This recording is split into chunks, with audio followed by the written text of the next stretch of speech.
Hello, मेरा नाम है अभिषेक और स्वागत है आपका आपके प्यारे से चैनल एसके ट्यूटोरियल्स में। तो जैसा आपको पता है कि आज बहुत ही बड़ा दिन है, क्योंकि आज से हम लोग स्टार्ट कर रहे हैं क्लासेस ऑनलाइन। ठीक है, आज से हम लोग सारी चीजें और जितने भी स्टैंडर्ड्स है सबका ऑनलाइन लेक्चर चालू कर रहे हैं और हमारे पास बड़े सारे टीचर्स हैं। ठीक है, वो सारे टीचर्स आपको पढ़ाएंगे।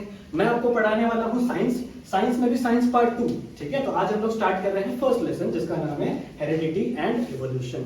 तो सबसे पहले हम लोग को पता होना चाहिए वर्ड हेरिडिटी का मतलब क्या होता है। ठीक है, तो आप लोग ने देखा होगा कि किसी के भी घर पे अगर एक बेबी बॉर्न होता है, ठीक है, किसी के भी घर पे जब एक बेबी बॉर्न होता है तो उसके कुछ कैरेक्टर्स उसके फादर से या फिर उसके कुछ कैरेक्टर्स उसकी मदर से रिजेंबल करते हैं। ठीक है, आप लोगों ने नोटिस किया होगा कि यहाँ कुछ औरतें आती हैं और बोलती है कि इसकी नाक इसके पापा जैसे दिख रही है, इसके कान इसके मम्मी जैसे दिख रहा है, ऐसा कुछ सुना होगा आपने। ठीक है, तो ये सारी चीजें क्या होती है, इसका मतलब उसके अंदर कुछ, उस बेबी के अंदर कुछ ऐसे कैरेक्टर्स हैं जो उसके पापा से आए हुए हैं। ठीक है, कुछ ऐसे कैरेक्टर्स हैं जो उसके मम्मी से आए हुए हैं। ठीक है, ये सारी चीजें ट्रांसफर होती है डीएनए के थ्रू। ठीक है, अब उसके अभी कोई बेबी जैसे मैं हूं, ठीक है, तो मेरे अंदर जितने भी कैरेक्टर्स हैं वो किसकी तरह रिजेंबल करेंगे, या तो मेरे पापा की तरह या तो मेरे मम्मी की तरह। मतलब मेरे पापा और मम्मी का डीएनए जो है वो मेरे बॉडी में आया हुआ है। सही है, तो इन्हीं डीएनए से आगे चल के क्या बनते हैं, यही डीएनए आगे चल के कैरेक्टर्स दिखाते हैं हमारे बॉडी के। ठीक है, यही डीएनए आगे चले क्या दिखाते हैं, कैरेक्टर्स दिखाते हैं। कैसे दिखाते हैं वो अभी हम लोग नेक्स्ट टॉपिक में पढ़ेंगे, प्रोटीन सिंथेसिस में।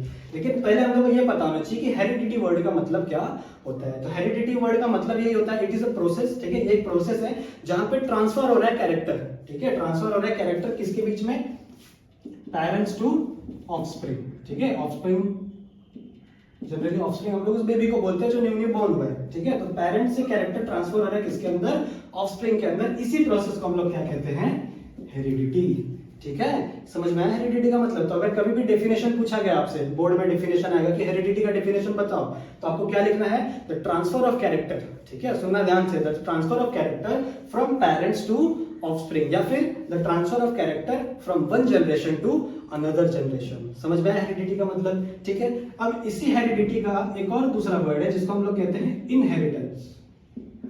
ध्यान दो, ठीक है, इसी हेरिडिटी का एक सिनोनिम है। सिनोनिम पता है ना, मतलब ऐसे दो वर्ड जिनका मीनिंग सेम होता है। तो हेरिडिटी और इनहेरिटेंस का मीनिंग जो है वो सेम होता है। ठीक है, अगर आपके बोर्ड के एग्जाम में इनहेरिटेंस का डेफिनेशन आया तो वो भी सेम ही होगा, हेरिडिटी का डेफिनेशन है वो भी सेम होगा। तो दोनों एक दूसरे के क्या है, सिनोनिम्स है। अगर हम लोग दूसरी बात करें तो जितने भी सेक्सुअल रिप्रोडक्शन की बात करें, जैसे अभी हम लोग यहाँ पे एक बेबी की बात करें, तो उस बेबी के सारे कैरेक्टर्स उसके पेरेंट्स से रिजेंबल नहीं करते। कुछ कैरेक्टर्स उसके अंदर यूनिक होते हैं। ठीक है, हर कैरेक्टर उसके पेरेंट्स से रिजेंबल नहीं करते हैं। ऐसे कैरेक्टर को हम लोग कहते हैं वेरिएशंस। क्या कहते हैं, वेरिएशन। तो वेरिएशन का मतलब क्या है, द डिफरेंस। ठीक है, वेरिएशन का मतलब क्या है, डिफरेंस। किसमें डिफरेंस है, उसके पेरेंट्स और उसके ऑफस्प्रिंग के अंदर। समझ में ये बात। ठीक है, तो आपको क्लियर होगा कि इनहेरिटेंस मतलब क्या होता है, हेरिडिटी मतलब क्या होता है और वेरिएशन का मतलब क्या होता है। ठीक है, और जनरली इन सारी चीजों को एग्जिस्ट में किसने लाया था, जिस स्टडी में हम लोग ये सारी चीजें पढ़ते हैं उसको हम लोग जेनेटिक्स कहते हैं बच्चों। और जेनेटिक्स का फादर जी.जे. मेंडल को कहा जाता है। आपने 9th में पढ़ा होगा। ठीक है, जी.जे. मेंडल का एक्सपेरिमेंट, पीस का एक्सपेरिमेंट याद है। ठीक है, जी.जे. मेंडल ने जो एक्सपेरिमेंट किया था वहीं से जेनेटिक्स की शुरुआत हुई थी। ठीक है, इसलिए हम इन्हें जेनेटिक्स का फादर कहते हैं।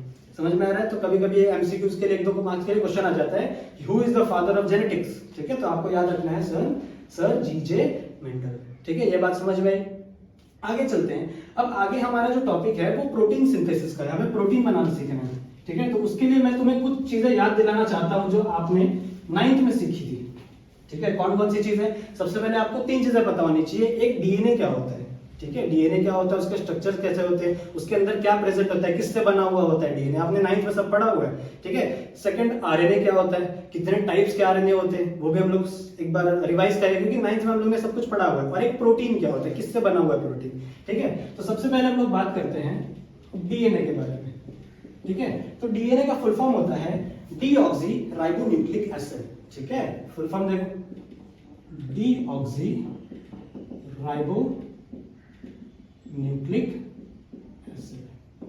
ठीक है, अब इसके नाम में ही क्या किस किस चीज से बना हुआ है वो छुपा हुआ है। देखो, सबसे पहला यहाँ पे दिया हुआ है डीऑक्सीराइबो।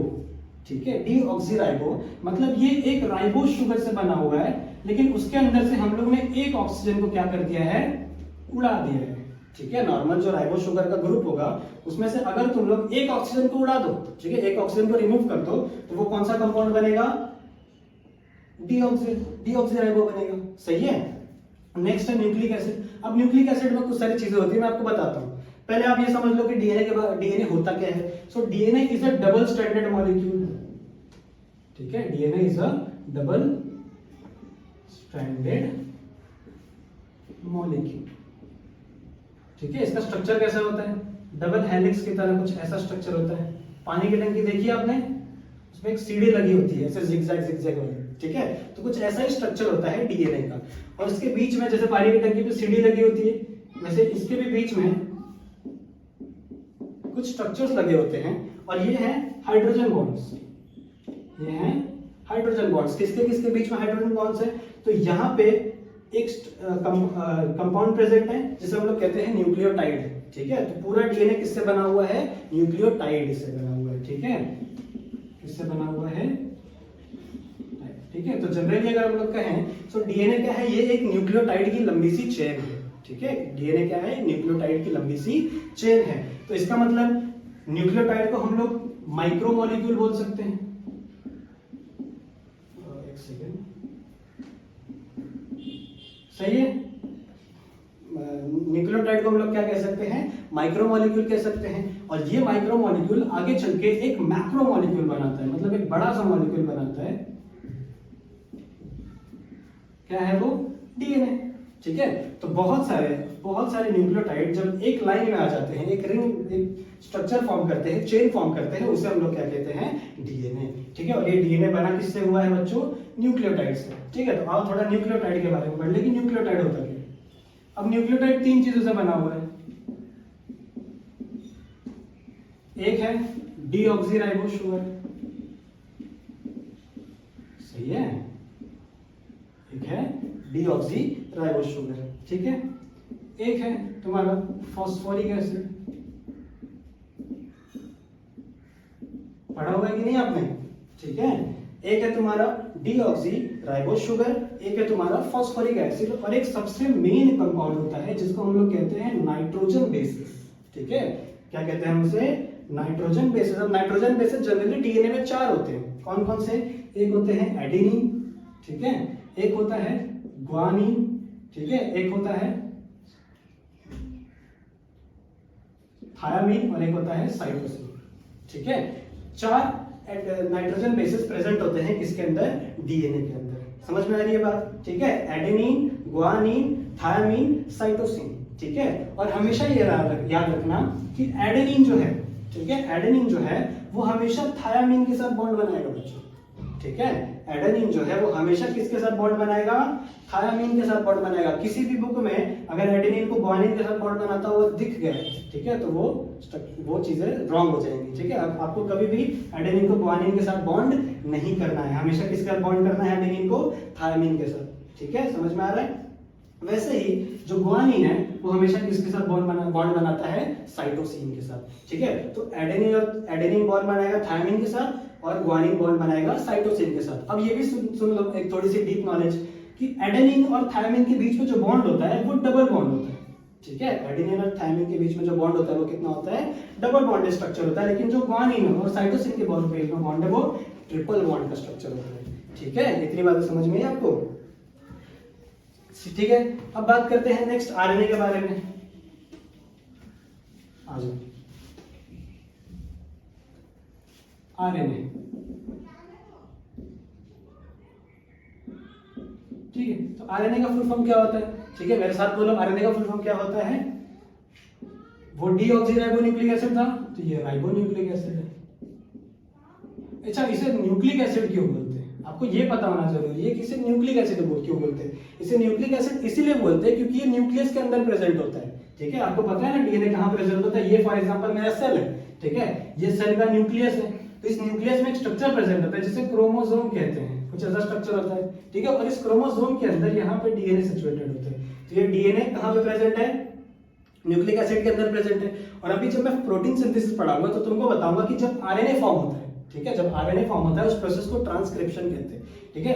तो जब भी आरएनए फॉर्म होगा, आरएनए भी कहाँ फॉर्म होगा? न्यूक्लियस के अंदर ही फॉर्म होगा, ठीक है। तो ये दोनों मॉलिक्यूल्स कहाँ कहाँ पे प्रेजेंट होते हैं, न्यूक्लियस के अंदर प्रेजेंट होते हैं, इसीलिए इनका नाम क्या दे दिया गया है, न्यूक्लिक एसिड। ठीक है। अब ये किसका बना हुआ है, ये भी जनरली 3 चीज का बना हुआ है। ये एक राइबोस शुगर का बना हुआ है, अच्छा सॉरी लेकिन न्यूक्लियोटाइड का बना हुआ है सबसे पहले।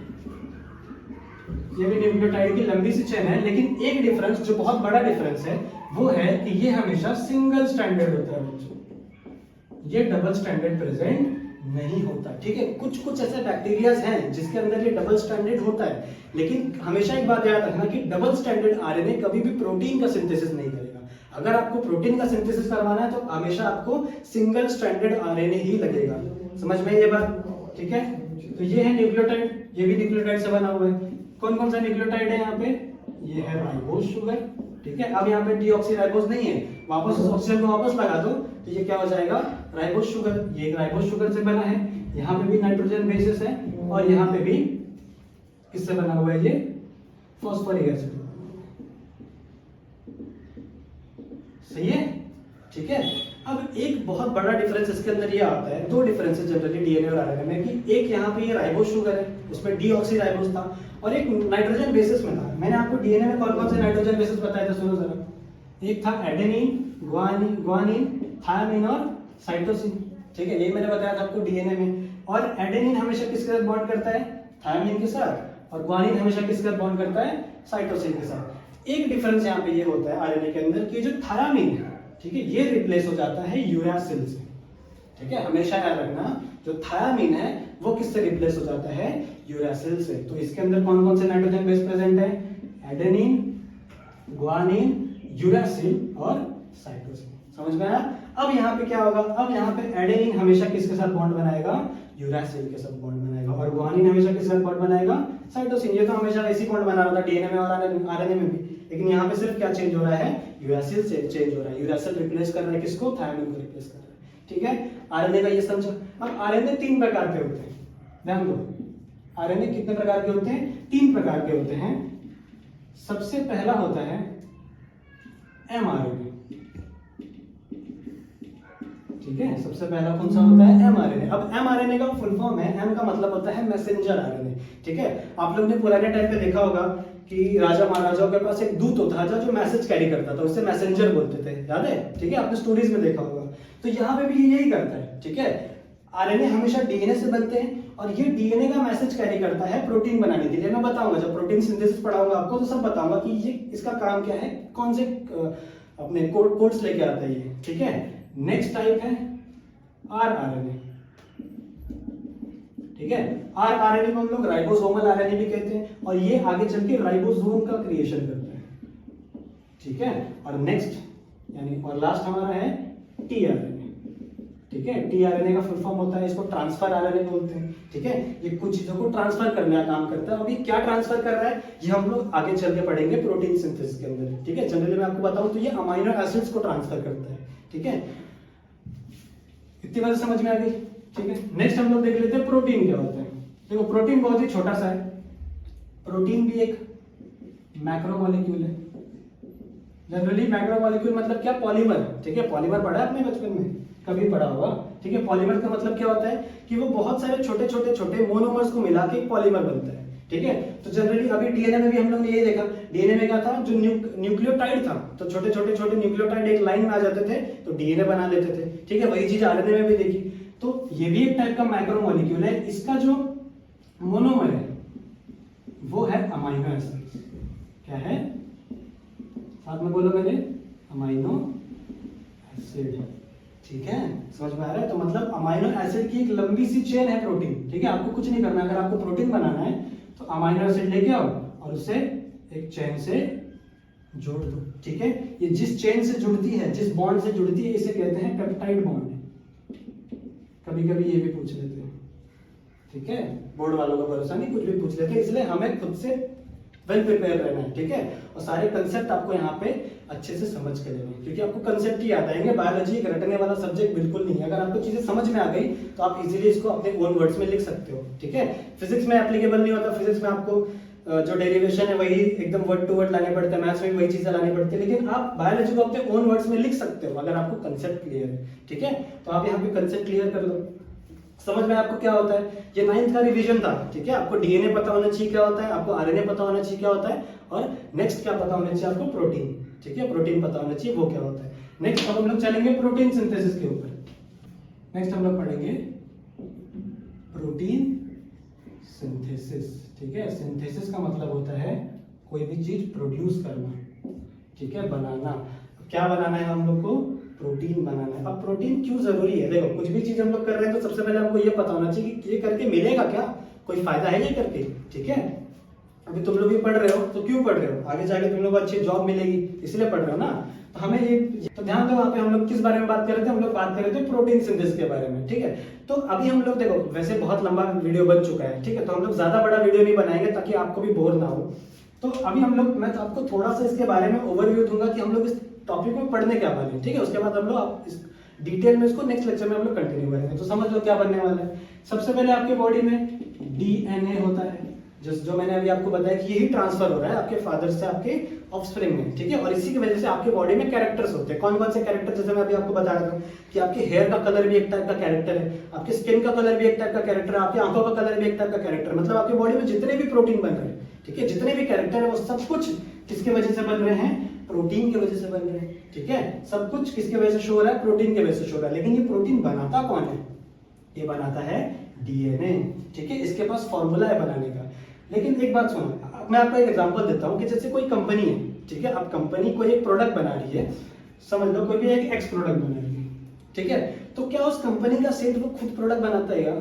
खुद आके वो कंपनी में काम करेगा 10 घंटा 12 घंटा? नहीं करेगा ना। वो क्या करता है? कुछ वर्कर्स रखता है। क्या रखता है? कुछ।